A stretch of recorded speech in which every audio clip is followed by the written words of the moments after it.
You know, for quite a long time, PubMatic has been operating in the header bidding space. I joined the company about 5 years ago. Already back then, PubMatic was one of the pioneers and innovators in header bidding. Fast forward 5 years, we have had a very big success with a product called OpenWrap OTT, which is technically built on top of pre-bid. And now we extended that for the last, I would say, 12 months to become a true OTT and CTV product, where we have had some great people internally that has been spending a lot of time on building and releasing this product that will launch last week, actually on the 16th of June. So what this technically will give the industry is everyone wants to create that perfect user experience, because CTV and OTT, it is a TV-like experience, and you don't want things like buffering and repetitive ads in a TV-like experience. So therefore, we wanted to ensure that the product we launched to market took all of those things into consideration. So again, creating that great user experience, but at the same time, making sure that publishers' business rules was taken into fact, as well as the brands and the agencies' controls and what they wanted to measure and how to measure. So all of that stuff was something that we put a lot of work into before we actually launched the product as of last week. Jonas, for people who are watching this and don't understand or are not familiar with the header bidding process, could you just, not to get too deep into it, but just explain fundamentally what it is and how that will work in the video ecosystem? Yeah, so I can use the traditional bar analogy that I normally do when I'm presenting this around the world. So imagine that you're going to go out with a couple of friends, you going out, and the subject is to meet your future husband or wife. You go to the first bar. In the first bar, you speak with one person, and then another person, and another person. And at the end of the night, you spend around 5-6 conversations with people, not really an efficient piece of your time, and you didn't make a success of it. And the next day you go with some other friends, you go to another bar, and in that bar you have about 100 people. And those 100 people now represents the header bidding, or the unified parallel auction, as we can call it. In that bar you can talk to people simultaneously. So you speak with around 100 people simultaneously, and you have no latency. You have a lot more bigger hit rate than statistically proven to meet your future husband and wife. So what I'm meaning is that waterfall models is a model that has been around for a lot of the last, say, 2-3 decades.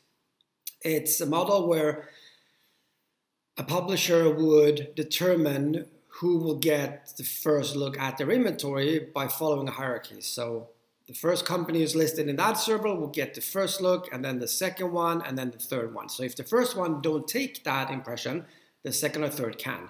Now, in a header bidding scenario or unified auction, everyone is competing in real time against all of the inventory, meaning that you can have unified and simultaneous auctions going on, meaning reducing latency and creating that speed that we need to create that TV-like experience. So that is a very high-level explanation of why this is important. When you talk about header bidding, typically you always see one side of the coin. So everyone is talking about, header bidding is beneficial because the publisher would see an increased yield, and then again, reduction in latency.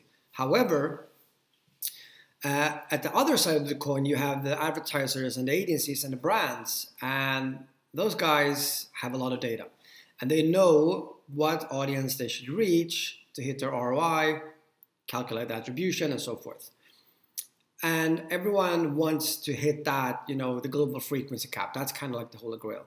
So when we look at this, we look at it from both sides, because yes, it does create a higher yield for the publishers, but it also gives the buy side an opportunity to actually increase the ROI, because if they can buy from the whole pool of inventory, not just a small portion that goes to programmatic because the rest is stuck in an ad server on a sponsorship campaign, they can layer on top their first party data, meaning that they will have a much higher hit rate in getting them the ROI they want to get to.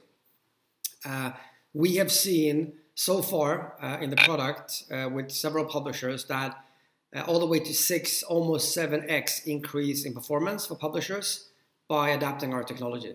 So it clearly shows that using header bidding for CTV and OTT makes a lot of sense when it comes to fill rate, eCPM, and overall revenue. And then how we work with the buy side is more around every advertiser today want to reach consumer when they're most receptive.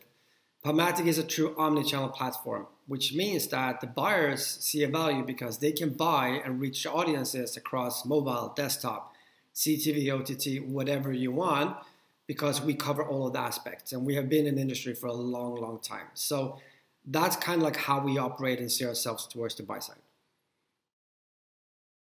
And finally, you guys have been well established as one of the top SSPs. You are relatively new to the video world, and there are some well-established video SSPs, as we all know.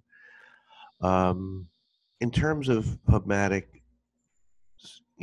secret sauce, unique capabilities, how do you define yourself in this video SSP world? Yeah, that is a very, very, very good question. And you're right, there are a lot of companies doing this. I think that the secret sauce has always been that, PubMatic is a business. We have been around for a long time. We are a profitable business. We are an agile business. And to be able to succeed in a space, especially with video and now how CTV and OTT is developing and moving at incredible pace, you need to be super agile. Also the fact that we are building everything we do on top of pre-bid, because we need to be transparent. We need to make sure that the industry is transparent, because fundamentally everyone wants to see, the measurement and attribution coming to this space as well. So being a partner that is non-transparent, I don't think it's going to last very long. And then the fact that we have done and we have been innovating in the header bidding space for over 7 years.